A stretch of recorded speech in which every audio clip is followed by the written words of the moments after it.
Hello, I'm Calvin Morris and I'm here today to talk to you about Doctor Who Face the Raven. Now, with last week's episode Sleep No More divining fans, with most thinking that the episode was an absolute train wreck and the others thinking it was an absolute car crash, would this episode fare any better? Now, this is going to be a spoiler heavy review, so if you haven't seen the episode, I'm going to be talking about story elements which will spoil it for you. But with that being said, let's talk about the good, let's talk about the bad, the things I liked, the things I didn't. Let's review Doctor Who.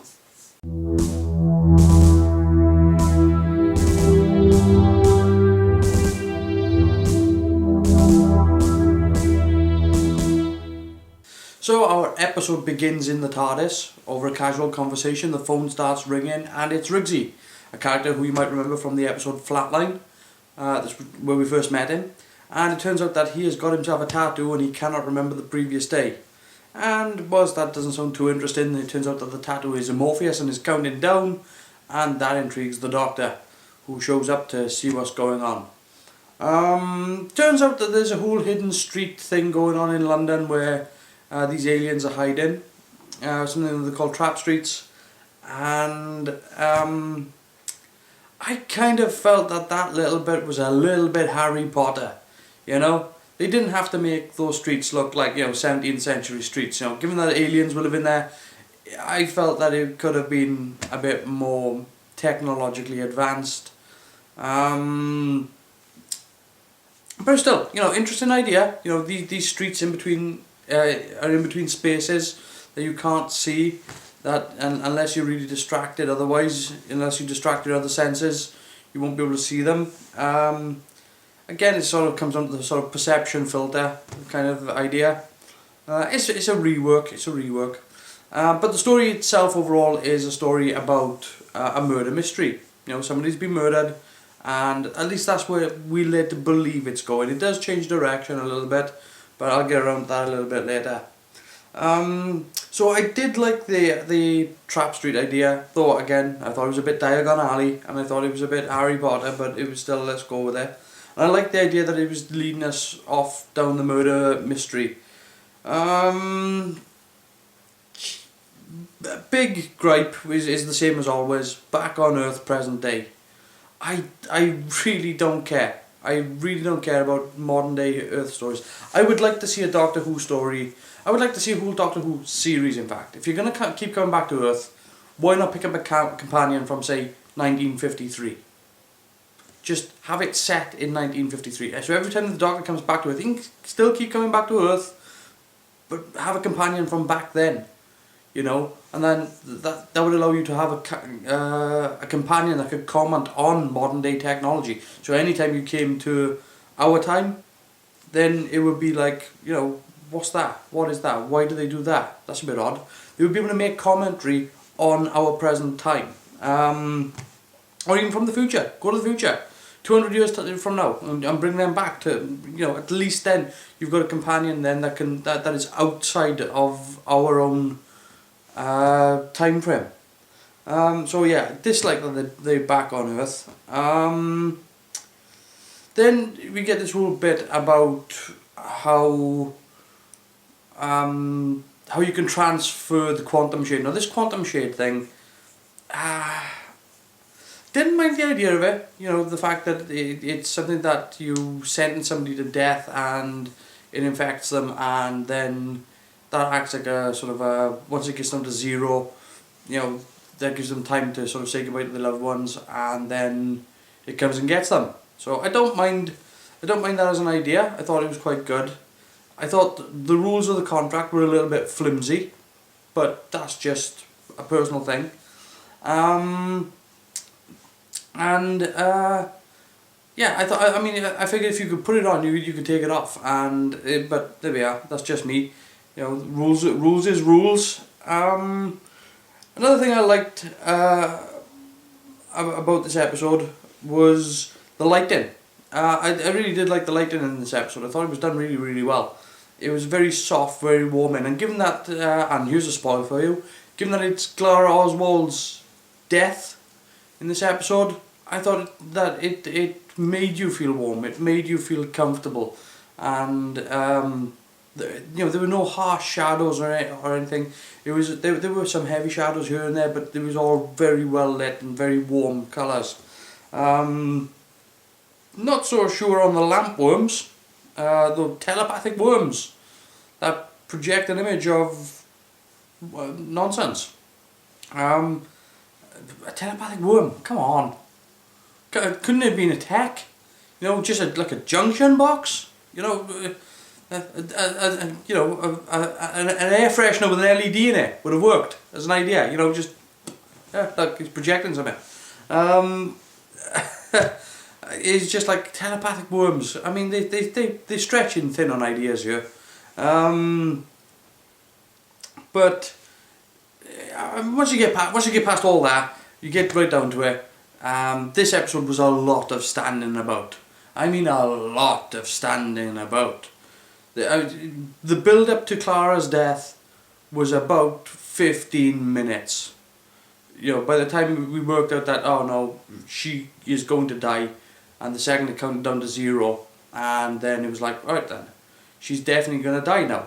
It just went on and on and on and on, to the point whereby it was like, is that Raven even on his way? I mean, what's he doing? Taking a taxi? What? Going on a sightseeing tour first? What's going on? Just kill the bitch. And it just dragged it out. I mean, Jesus. And of course, it gets down to the part whereby Clara actually does finally die. But before she does, she tells the doctor, don't go back to being how you were. Don't be the warrior. Be a doctor. I thought that was nice. I thought there was some really nice stuff going on in this scene. I felt that there was a lot of stuff that they didn't do that they could have done. Like, for example, her last line. How many people would have expected her last line to be "Run, you clever boy"?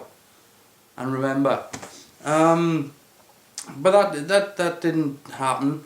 That probably comes down to the fact that this episode was written by Sarah Dollard. Who she had written, I think she had written Primeval, Stella was another show she wrote, and Being Human as well. Another good thing about this episode, something that I really did like, I don't know how many of you picked up on it, but this episode also starred Robin Sohn. And the last time Robin Sohn was in Doctor Who was in the episode Keeper of Traken, where he played Lurvik. And I find it a little bit odd that Robin Sohn is in another episode of Doctor Who, and again it's a story about somebody having their life stolen. Just odd, it's like, Keeper of Traken was like 37 years ago, and yet here he is in a parallel story. It's like, what are the odds? But it was good to see him in the episode, and I had only recently watched Keeper of Traken only about 2 weeks ago. So the second he popped up, it was like, it's you! So I really did like that.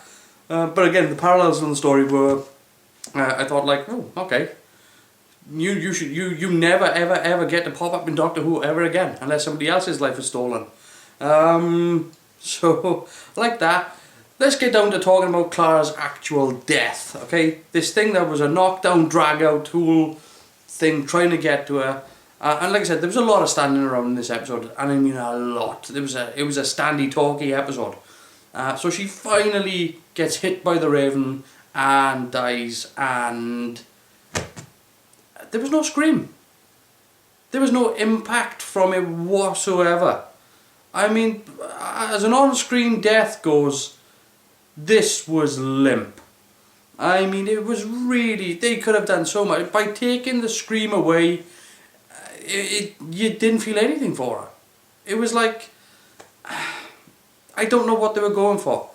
Maybe they thought that the scream would have been too much, I don't know, but to me, when the first guy dies at the start and he's screaming, you feel his pain, you feel his thing. When Clara does it, they just, this orchestra just starts playing out of her mouth, and it's like, you just took away something really important here. You stopped the audience from being able to feel that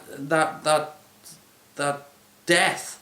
and tried to make it nice and happy and oh she's going but it's sad and everything, and I was like, man, just get it over with, you know. Look, there have been worse on-screen deaths. I'm not going to rag on it for that. There have been worse on-screen deaths. I just felt that they took something out of it. I'm not taking points off it, but it could have been handled a bit better. And that's just a personal thing. And again, it comes down to the fact that her reasoning for her death was her recklessness and her overconfidence, and she should have consulted with the doctor, but she was too cocky about it, and because she didn't, she ended up dying from it. I think we all knew that that's how she was going to go, that it was going to be like, yeah, you're going to be your own demise.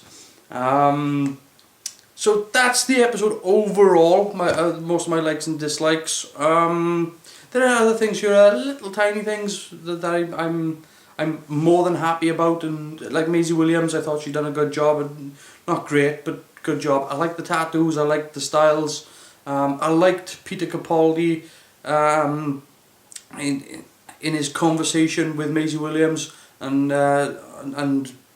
not treating it with reckless abandon, and not saying that this place was good or bad, but trying to comment on it and say, look, I understand it, but don't piss me off or I will end it. And it was like, this is good stuff from the Doctor. This is really interesting stuff.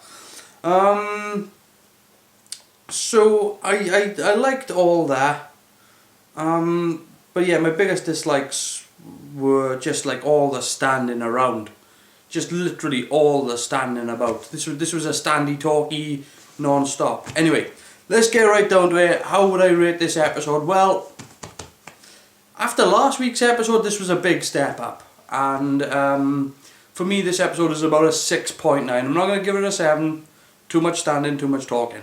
But production values were great, lighting was great, the sound was good, music was wonderful, camera work, typical point and shoot, but never mind, you can't win them all. The effects, not bad, but so overall, yeah, 6.9, not a great story, but much improved on last week's. Anyway, that's what I thought of this episode of Doctor Who. Let me know what you thought in the comments down below. You can also subscribe and like this channel, and you can go over and join me on Google+. But until next time, I'll see you later, guys.